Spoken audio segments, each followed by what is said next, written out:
This happened about 2 years ago, and to this day, I still can't fully explain what we experienced. It was just a regular evening when my fiancée, my best friend, and I decided to head out for a casual hike. There's a popular trail not far from where we live that leads to a massive rock formation hanging over a cliff. It's a pretty well-known spot for people in the area. The view from up there is absolutely breathtaking. You can see the entire city stretched out beneath you. It's one of those places you can visit over and over and still be stunned every time. The trail itself is relatively easy to follow. I've done it many times, even late at night. One 4th of July, we hiked it after midnight. Coming down under a sky lit with leftover fireworks. The first part of the trail is a long, straight stretch that cuts through the woods for about an hour before it suddenly veers sharply to the right. After that turn, the path becomes narrower and much steeper. You really have to climb at that point, using both hands and feet in some places, but eventually, you reach an open field. From there, the rock can be seen high above you. A final short path leads up to it, and that's where people usually stop to rest or take photos. That night, we hadn't originally planned on hiking. We were just walking around, and since we were already near the road that leads to the trailhead, we figured we'd go check it out. It was about 7 p.m., not too late, but it was early spring, and the sun was already starting to dip below the horizon. We figured we wouldn't go the full way up to the rock. We just wanted to enjoy the woods for a bit and maybe get to that open field before turning around. We started along the trail with flashlights in hand. Everything felt normal. The trees were thick, their branches forming a sort of natural tunnel that darkened the path even more than the setting sun already had. The three of us chatted casually, laughing about random things and enjoying the peacefulness of the forest. There's something calming about being in the woods like that, isolated, but in a good way. But we never made it to the sharp turn. We were maybe 20 or 30 minutes in, still on the straight stretch, when we decided it was getting a bit too dark to continue. We hadn't brought much gear, just our flashlights and phones. We figured it was best to head back before it became pitch black. That's when things started to get strange, as we turned to retrace our steps. We came upon a familiar spot in the trail. It's one of the few areas where the trees open up and you can see the city below. I've always loved that part of the hike. You suddenly go from darkness and thick woods to this wide, panoramic view of downtown. It feels like you're high above everything, and for a brief moment, it's like the world opens up, but this time, something was off. We reached the clearing, but the view didn't look the way it normally did. At first, I couldn't quite figure out what was wrong. Then it hit me, the entire cityscape looked like it had been mirrored. Like someone had taken a photo of the view and flipped it horizontally. The buildings were in the wrong places. Landmarks that should have been on the left were now on the right. I stared at it, confused, thinking maybe it was just the lighting or my tired eyes playing tricks. I didn't say anything right away. I didn't want to sound dramatic or make a big deal out of something that was probably nothing. But then my fiancé spoke up. He's the quiet type, not someone who usually voices his discomfort unless it's serious. But out of nowhere, he said, "I feel backwards." That caught me off guard. My best friend immediately reacted, her anxiety kicking in. She said she felt the same way, like something was off with the world around us. That's when I mentioned the view looked flipped. Both of them froze and said they'd noticed it too, but thought they were imagining it. It was like we were all experiencing the same strange phenomenon but were too unsure to say anything at first. We tried to shake it off.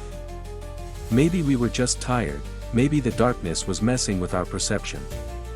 Still, we continued walking, but something had changed. The path didn't feel right anymore. It was supposed to be the same trail we had just come down, and we hadn't stepped off it. Not even once. But somehow, the trail started to feel unfamiliar. The dirt looked different. The way the trees leaned seemed wrong. We began to feel like we were walking in circles, even though we were supposed to be heading straight back. Eventually, we decided to turn around and head back toward the rock, thinking we might have missed something or somehow veered off course, though how that was possible, I still don't know.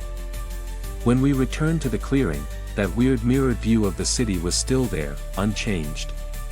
It was like we had entered a duplicate version of the trail, one where everything was reversed. We took some photos at that point. I still have them. But unless you're familiar with what the view normally looks like, you wouldn't notice anything wrong. To us, though, it was glaringly obvious. This wasn't just a trick of the light or shadows, something about the place had shifted. And we knew we were still on the correct path, because that clearing is the only one of its kind along the entire trail. There's no mistaking it. After standing there for a few moments, trying to make sense of what we were seeing and feeling, we finally just decided to keep walking and hope we made it out. It was an uneasy walk the rest of the way, and none of us spoke much until we reached the car. Even now, we still talk about that night sometimes. It's one of those memories that sticks with you, not because of what happened, but because of what didn't make sense. We weren't drunk, we weren't high, and we've done that hike dozens of times. But something about that night was different. I don't know if we somehow slipped into a parallel version of the trail or experienced some kind of shared hallucination, but what I do know is this: the trail didn't feel like the same place it always had. And once you feel something like that, once you sense the world around you shift in a way you can't explain, you don't forget it, ever. We decided to turn around and head back toward the exit. At that point, we just wanted to get out of the woods. But oddly, going back the way we came didn't take us to the trailhead, or even back to the part of the path that had started looking strange earlier. Instead, we somehow ended up in an entirely unfamiliar area of the forest. None of us recognized it. It wasn't a part of the trail we had ever seen before in all our times hiking there. In the middle of this strange area, we stumbled upon something unexpected: a door set into the ground. It looked old and heavy, like something that might lead to a mine shaft or a bunker. We were confused but curious. Later on, we tried to research whether there had ever been a mine in that part of the forest. We came up with nothing, no records, no mentions. But since there are multiple mines scattered across our city, it's possible it was just an old, abandoned one that no longer shows up on any maps or databases. Right next to the door, things got even weirder. There were about 5 or 6 white plastic chairs arranged in a loose circle.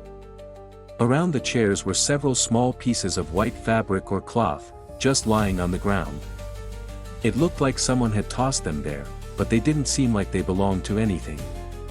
Not large enough to be full sheets, just fragments. There were also empty beer bottles scattered nearby, adding to the bizarre scene. There was no campfire in the middle of the chair circle, no signs of recent activity like food wrappers or ash. Just this quiet, unsettling setup. It might have been some makeshift campsite someone had created at some point, but seeing it deep in the woods, at night, while completely lost, it freaked us out. The silence, the arrangement of the chairs, the odd cloth scraps, it all felt wrong. Unnatural, somehow, the most disturbing part. No matter how many times we tried to leave that area, we somehow kept ending up right back where we started. We would pick a direction, walk for a while, and then, bam, back at the chairs and the strange ground door. It was like the woods were looping or refusing to let us leave. We started panicking. We began calling and texting everyone we could think of. Friends, family, anyone who might be able to help. I even tried calling my parents. No one answered. It was late, so maybe they were asleep, but in that moment it felt like we were completely cut off from the outside world. As time went on and we kept walking in what felt like circles, we genuinely began to worry that we might have to spend the night out there. The idea of being stuck in the woods with no food, no shelter, and no idea where we were was terrifying. But then, out of nowhere, we suddenly found the trail again. We had been walking for what felt like forever, but this time, we spotted a familiar part of the path, and just like that, we were out. It was as if the forest suddenly let us go. Almost immediately after we stepped out of the woods, our phones started buzzing. Texts and missed call notifications flooded in from the people we had been trying to reach. It was as if all the messages we had sent while lost had been held back, only going through once we were back in normal space. But the weirdest part of the night was still to come. Later, when we were going through everything, we checked my fiancé's phone. At exactly 10:32 p.m. Which was during the time we were lost, over 1,000 photos had been taken. Specifically, 1,032 images, all captured in a burst. If you've ever used an iPhone, you know that burst mode allows you to rapidly take many pictures in just a few seconds. But here's the thing, all of the photos were just white. Completely blank, it made no sense. My fiancé had been using his flashlight at the time, not the camera, and he hadn't taken any photos on purpose. Somehow, his phone had activated the burst feature and snapped hundreds of pictures, all of which looked like bright white rectangles, as if the flash had gone off in a completely blank space. That shook us.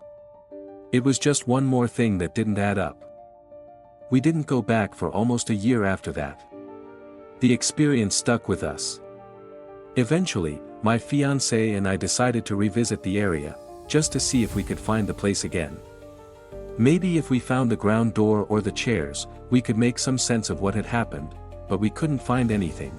There was no sign of the strange path, the underground door, or the white chairs. Nothing looked out of place. The woods felt normal, maybe even too normal, like they were hiding something. The only thing out of the ordinary on that return trip was an old, rusty piece of equipment that looked like a meat grinder. We have no idea why that was there, or if it had anything to do with what we'd seen the year before. I've never looked at the woods the same way since. I used to find them peaceful, a place to relax and unwind. Now, they freak me out.